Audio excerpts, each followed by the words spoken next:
Today, I wanted to tackle the time versus money conversation. One is a limited resource that runs out for all of us. The other, we can continue to accumulate, and there's really no cap in what we can do in terms of money. And the reason why this conversation is taking place is yesterday I spent the day in hospital supporting my wife who's going through treatment. And in the background, my team were completing and fulfilling projects for clients in our agency content only. We also were collecting payments, debits via Stripe. And I realized that over the many years that I've been on the entrepreneurial journey, I've got to the point where I've accumulated resources that can deliver and fulfill on the output and deliver results without myself trading my time and produce profit. So when I started out, it was just me doing everything: marketing, sales, fulfillment, administration. So I was very capped in what could be achieved in terms of a daily output. But now, in the exact same time frame, what I've pulled together over those many years produces a much higher level of output. And I think it's a really interesting conversation for personal brands, because when we're building a personal brand, we are the asset, we're the star of the show. So there is a time investment to show up, but it's how can we achieve the outcome? How can we realize the vision without over trading that time? And that's going to come down to your allocation of resources and where you put your attention. And I think heading into a new year, this is a really powerful place to do a stock take and an audit of where you're placing your time and is that effective. And one of the easiest ways to do that is with an 80-20, the Pareto principle. What 80% of you're doing day to day is only producing 20% of the results, and what 20% of activities are producing the 80%. And how can you double down on that 20% that's producing the 80% heading into the new year and eliminate, delegate, automate, or systemize the 20% that's only producing the 80% that's only producing the 20%. And my mentor, Sean, he's really, really good at this. He'll look at any activity that I'm doing in my business or in my personal world and question me, why are you still doing that? And more often than not, he's right. I need to pass that over to a team member, someone that we employ. And I'm confronted with interesting conversations every single week. We have personal brands that come to our site and they book in to talk about our 30 days in 90 minutes content creation system, where essentially we get a personal brand to show up, just like I'm doing right now in a recorded conversation, and we massage them into a lot of areas that are relevant for their niche and their target market.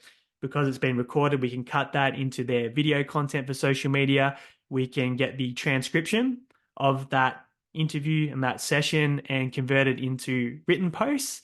And by just showing up for that 60 to 90 minutes, their content creation is done for the month. And we've done 4 of them this week. And I was looking and thinking about every single one of those clients. They've got to a stage in their journey where they would prefer to trade the resource of money to produce the outcome, but also knowing that by putting content out into the marketplace and building their brand in their sector can also help with the monetization aspect. We have the opposite conversation with people that might be less established, where they will have the invitation to come and work with us, but they also have the option to take the system, which we give away for free. Anyone can access it. It's all there step by step, and implement it themselves. So they're at a point where they'd rather put in that extra time and try and work it out themselves than invest the money to get the time back. And it's just a very different psychology. And what's interesting is if I circle back with anyone that's attempted to implement a system themselves 30, 60 days down the track, usually nothing's happened. And that's just the reality and the nature of trying to do things on your own versus the shortcut. Now, what happens when you buy back that time? You can repurpose that in the marketplace into higher ROI activities, so revenue, profit generating activities. And no doubt, if you've been building your personal brand for a while and you've got a specific skill set, the value of that in the marketplace continues to expand and grow, because naturally there's more demand for your expertise and you get better at your craft. And as your self-belief increases, so too does your ability to start upping what you ask the market to pay. And the byproduct of that is you start creating more and more profit. And when you create more and more profit, you can actually buy back more time by putting more resources in place, by allocating that profit to that resources. And it creates this cycle of being able to free up more time to work on the bigger picture, get outcomes delivered, while you work more and more on the things that are going to move the needle the most. So your action item at the end of this conversation is to sit down and do that time audit.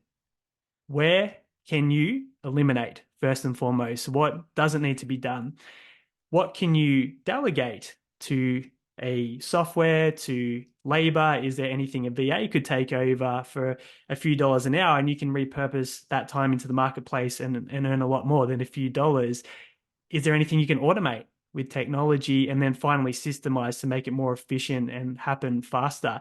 If you sit down and do a stock take on that, and you have clarity heading into 2024, you're in a position where you can have your highest output year by focusing on outcomes and not focusing on tasks. And that was always a challenge for me for a long time before we started employing people and putting in labor resources and buying the technology and software.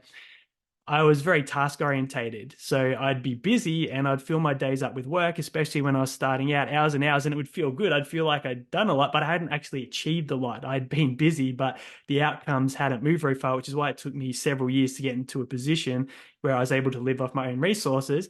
But I've been able to sustain it once I've got there by focusing on outcomes and what resources can provide them for me. So the question is, how can I without? And it's usually, how can I without trading my time? Who can deliver this result for me that is a much higher skill level? And on that note, the 30 days in 90-minute system is a really good place to be able to create your content in just 90 minutes a month or less. The 4 extraction sessions that we've done this week, none of them have gone over 60 minutes in the actual extraction time. And every single one of our clients is going to get given their content for the next 30 days in both video and written format. And all they had to do was show up and have an amazing conversation. So they've invested to get the outcome. They've got that time back. And no doubt they're going back to the marketplace to deliver amazing results for their clients and repurpose that into revenue generating activities. So perform that time audit, work out where that 20% they're producing the 80% is, and just focus on that in 2024. And that 80% that's just producing the 20%, go to those 4 areas: eliminate, delegate, automate, or systemize. And that's it for today. If you enjoyed this conversation and you're not following the show, make sure you subscribe on whatever platform you're listening on. And if you're able to leave a 5-star review on the platform, that helps more people discover the show.